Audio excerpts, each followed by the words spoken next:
তখন আমার কাছে টাকাও ছিল না। তখন ওর কাছে গেলাম, যে ওকে বললাম মদ খাওয়া, তাও খাওয়ালো না। ও খাওয়ালো না, তাই আমি ওকে মেরে দিলাম। ওই জন্য তো আজকে আমি ভূত হয়ে বসে আছি। মেরেছিলিস কেন সেটা বল। আমি ডিপ্রেশনে ঘরের দরজায় বসেছিলাম, আর ও মদ খেয়ে টোল হয়ে পেরিয়েছিল, আর আমার খুব জোরে রাগ লাগলো। তখন আমি ওর গলা টিপে মেরে দিলাম।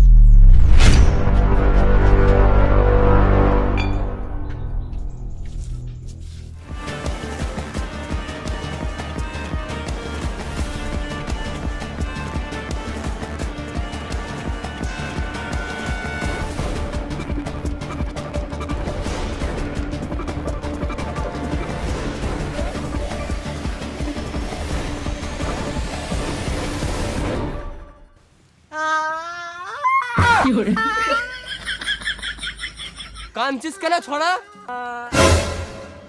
ও আমাকে মেরে দিল বললে মানুষ এনজয় করতে পারলাম না। By the way, on the way, তোকে একটা কথা বলবো। নিশ্চয়ই। তোর গায়ে কি গান মারাতে ঢুকেছিলিস? ভূত হয়ে তো জীবনটা মারিয়ে গেল। ভাবলাম কারো শরীরে ঢুকবো। একদিন দেখছি এরা তিনজন জঙ্গলে দাঁড়িয়ে দাঁড়িয়ে খুব হাসছে। এদের জীবনে তার মানে অনেক এনজয়। ওদের সামনে একটা ঘুঁটি রাখলাম, ভাবলাম যে পা লাগাবে তার শরীরে ঢুকবো। এ লেথি দিল, আমি ওর শরীরে ঢুকে গেলাম।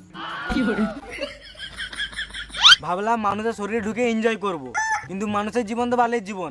গাড়ি চালাতে গেলেও গিয়ার চেঞ্জ করতে হয়। তুই আসলে কি চাস? আমি ওর শাস্তি চাই। এক কাজ করো, ওকে জেলে ভরে দাও। তোর মুখের উপর একটা কথা বলবো, তুই একটা বোকাচোদা। ভূতের কথা পুলিশে বিশ্বাস করবে নাকি? তাও ঠিক। ওকে শাস্তি না দিলে আমি যাব না। দাঁড়া ছড়া, তুই তো ওল কুটকুটি কেন?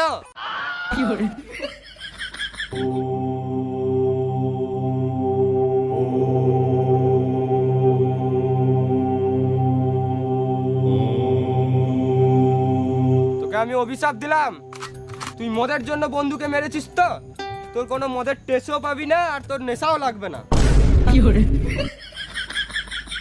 শাস্তি তো দিয়ে দিয়েছি, এবার তুই শান্তি, এবারে তুই যা। হ্যাঁ চললাম। এত তাড়াহুড়ো কিসের? মানুষের জীবন বালের জীবন, ভূতের জীবন ইজ বেস্ট জীবন। ভূতের জীবনে কোনো বাধা নাই, আমি যখন ইচ্ছা যেখানে ইচ্ছে যেতে পারি। এখনই এখান থেকে উড়ে যাবো, দেখবি? শুধু একবার পক বল, পক পক পক পক। এত হাসির মতন পক পক করার কি আছে? সবাই একসাথে পক বল, পক।